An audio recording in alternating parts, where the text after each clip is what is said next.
When I was at Gamescom last month, one game really stood out to me at the show. Disney Epic Mickey Rebrushed. I got to try the game out on the Steam Deck during my appointment, and it was phenomenal from what I played.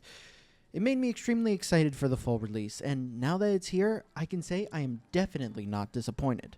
So, in this video, I'm going to go over Disney Epic Mickey Rebrushed performance on the Steam Deck, our recommended settings, and a quirk or two that I found when I was playing.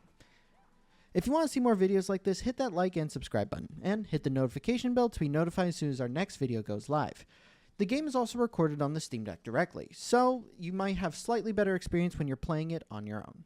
Of all the settings that you can play around with in-game, there are really only two that make a difference on performance: downscale and XeSS upscaling. The other quality settings do make some difference, especially visually, but it is minor in comparison with the other two. So for the recommended settings, I mostly focused on downscale and XeSS, with some minor differences in other quality settings for some slight performance stability. There may be some one-off areas that are especially hard on the system, like the cinema on Main Street, but the majority of the game is incredible to play and such a good time. Choosing the recommended setting here was really hard as well, since the two builds that I made are both fantastic. So this is more of a personal recommendation from my own priorities, with the other one being an equally great option for you. So, for my recommended settings, I wanted to keep a very good image quality while maximizing battery life. There are some bigger areas in the game, like in towns like Osstown or Main Street, where drain can get pretty high due to how big the area is. So, with a 45 frame per second cap, I was able to set the TDP limit to 8 with a downscale of 85% and XeSS at quality, and the other settings are in a mixture of high and ultra. The downscale and XeSS sacrifices don't come out much on the smaller screen, still looking fantastic overall, and it allows the battery to stick to under 13 watts for over 4.5 hours of game time for a full battery charge. Other areas in the game will go even lower, but I felt this was a great compromise to make the most out of portable play. The game still looks great, feels much smoother than 30, and will not drain your battery in the hardest hitting areas, not including the one-off areas like the cinema.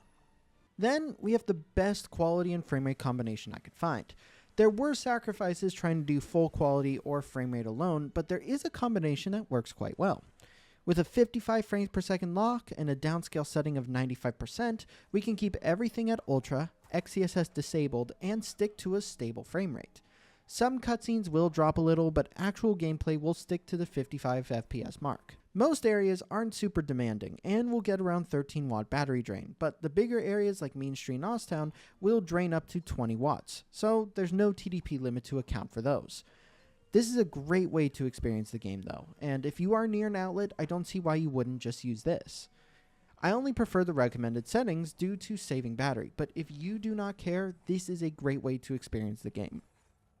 The game also does support 16:10 resolutions, as well as controllers and cloud saves, so you're not going to see any black bars, and it's going to feel great playing with a gamepad. There are no HDR settings either, so what you see is what you get, but if you're playing on the OLED screen, it is going to look beautiful. Overall, Disney Epic Mickey Rebrushed looks and feels fantastic for portable play. Being able to find a way to scale it down so we can preserve battery with great visuals and even push frame rate to feel almost completely smooth with ultra quality settings is just fantastic. I think the game fits perfectly for this kind of experience, and I can happily say that this is one you should definitely add to your Steam Deck libraries. A huge congratulations to Purple Lamp and THQ Nordic on bringing back the game in a wonderfully optimized way so we can enjoy it wherever we are. I think it goes without saying that if you've been waiting for this game and you really want to play it wherever you are, on a plane or on a beach, you're going to be able to.